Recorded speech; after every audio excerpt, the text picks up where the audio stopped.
Hello everyone, Alec DeLorean here, and I hope you're having a wonderful day so far. Now in today's video we have the Glikkin showcase, so we're going to go through his little backstory, his difficulty, his weapon, ultimate talent, abilities, and then now that we have mods, we can go through the mods on top of that. But don't worry, I will be posting videos in the future of my favorite mods for each hunter. I just need to actually unlock the mods for every hunter so far, so I'm trying to grind that, but I won't keep you any longer. So if you would like to join the Patreon or Discord, the links are in the description below. And if you enjoyed this video, this content, and all things Star Wars and Marvel related, be sure to like and subscribe, and I will see you in the video.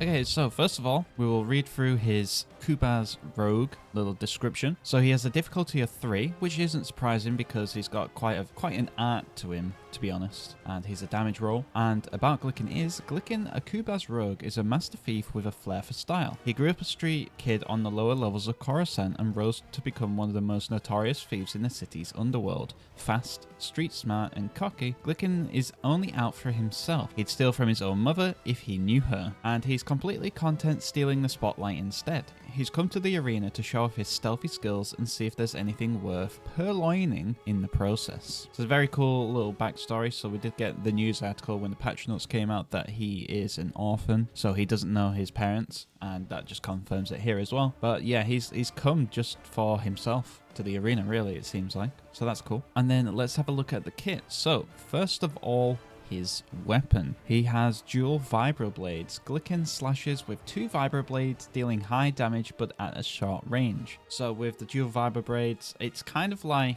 well, we'll get into it with the invisibility, but yeah, you have to be, it's melee, so you have to be like Reeve, right up close and tight to deal damage. It is high damage, but you obviously have to get close. But with his kit, it's easy to get close to people before they see you, so that's fine. And then his ultimate, which is a fun one, Caltrops Field. Glikkin throws out a field of spiky repulsor tech enhanced caltrops that slow and damage enemies that move through them. So the trick with this ultimate is to use it on objective zones like you would with the Scorer ultimate. So if you're on dynamic control, throw it on there. If you're on power control, use it on the zones. Scrap salvage, use it on the deposit area. At the minute, no one really knows how to play against it, so you throw it down and they try to run out of it. But the key with this ultimate is if they move, they take damage. If they don't move, they don't take damage. But people haven't really quite caught on to that yet. Though if you're playing like Arantol or Reeve or Nox, someone who can dash out, I have played it. I play a lot of Nox, and if you just dash out, you only take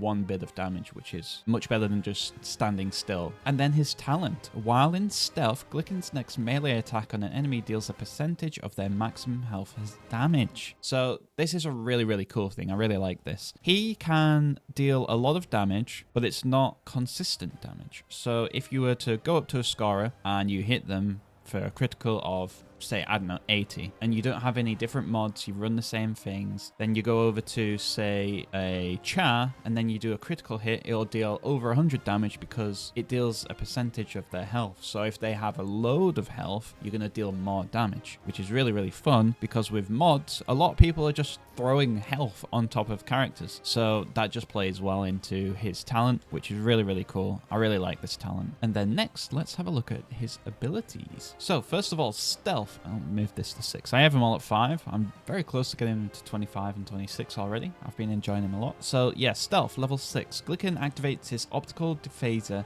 rendering himself invisible to enemy hunters for a duration. If Glikkin takes damage, he is briefly revealed. Now, there's a lot of times when I am invisible, I hardly ever get detected, so it's not the worst thing in the world. And when you are detected, people still don't really take notice of you anyway. So at level 6, your duration will be 15 seconds. Your movement speed is insane. It's plus 40%, which is absolutely crazy. It's really noticeable in game. So if you play in power control, you're going to be flying around the map, capturing so many zones. And then the cooldown is the key point. It's only a 6-second cooldown, which blows my mind. You come out of invisibility, you attack someone, you kill them, and then you cool down. Your invisibility is already off cooldown, so you can just do it again onto the next target. And I've also tested it with power control. You can't capture zones when invisible, so I come out of invisibility, invisibly, and then I start capturing the zone, by the time as soon as the zone gets captured, if I was capturing it solo, then my invisibility comes back. So it takes 6 seconds to capture a zone on power control. And it's like, wow, come out of invisibility, capture a zone, go invisible, go to the next one, rinse and repeat. You could literally ignore the enemies. So yeah, stealth is his definite best ability because it's so fun. And then the blade launcher at level 6, Glikkin switches to his wrist gauntlet, which fires long-range blades with deadly precision. Now, I don't use this as much. It's still really good, don't get me wrong. You can still do some pretty nice combos if you hit your shots. But at the most, I use this for... I've come out of his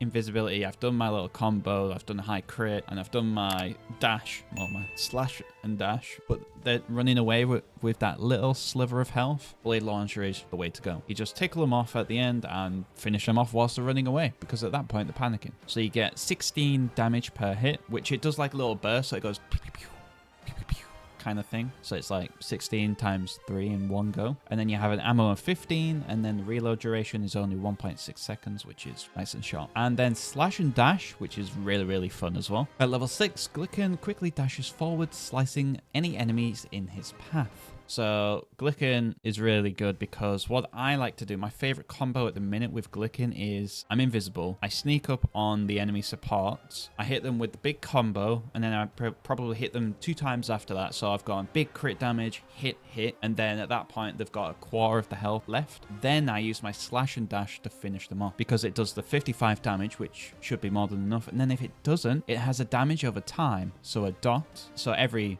second it does like a tick of damage for a certain amount of time. At level 6, it goes up to 40 damage over time. So you're going to be doing 55 plus 40 damage if they're still alive after the damage, which is kind of crazy. So that's 85 damage after you've already done your big damage with the critical hit and just melee, which is it's such a cool combo, and you can absolutely melt people's health down before they even realize. And then the distance is 12 meters. When I first played, I didn't read these abilities, and I flew off the map a bunch of times. So yeah, it's really, really fast. So keep that in mind if you're near an edge. And then the cooldown is nice and short as well, so it's only 6 seconds, so it's only 1 second longer than stealth. And then next are the mods. Now, I don't have any mods unlocked because I don't have any chips left. If you can see just below, I've only got 350 left. We'll read through these so then you can see which ones you like the look of. As a pattern so far, 3 legendaries are every time not the way to go. It always seems to be like 1 or 2 legendaries and maybe a epic, or even 1 legendary, 1 epic, and 1 blue. So don't just go all out with all legendaries and all characters because you're probably hindering yourself at that point. But anyway, Kuba's Bulwark 1 for the first legendary. Damage effects plus 25 shield damage. Mobility effects minus 5 combat speed. So that is good, I guess. But the combat speed, because you're hitting, you want to be as fast as you can. For the shield damage, there's currently only 3 shield hunters in the game. So that's Sentinel, Slingshot, and Chaos. And a lot of the times you're invisible, so you're just going to go round to the behind him anyway. So I wouldn't use this one. I don't recommend this one. And then Kuba's Destruction 1.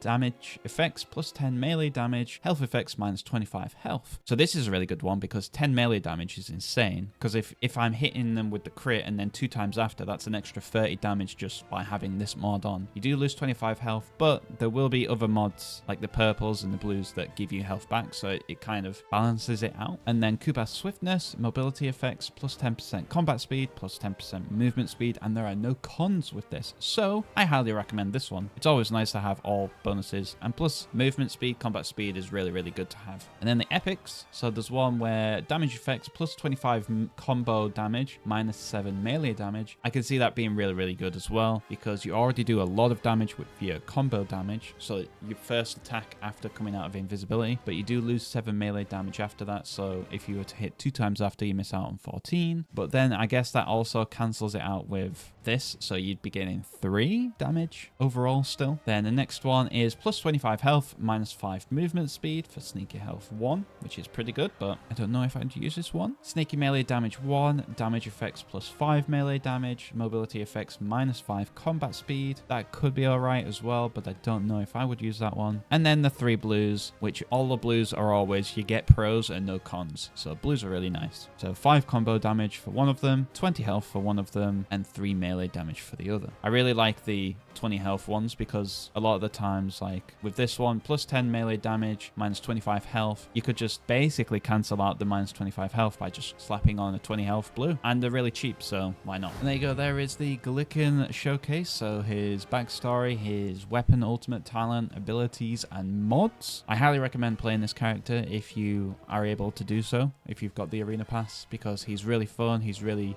cracked right now. He's carrying a lot of the matches that I'm in. I know a lot of great Glikkin players already, and this is just only the first 2 days, or the first few days, sorry. But let me know your thoughts below. Do you like Glikkin? Have you got Glikkin? Will you get Glikkin? But I won't keep you any longer. So if you'd like to join the Patreon or Discord, the links are in the description below. And if you enjoyed this video, this content, and all things Star Wars and Marvel related, be sure to like and subscribe. And I will see you in the next video.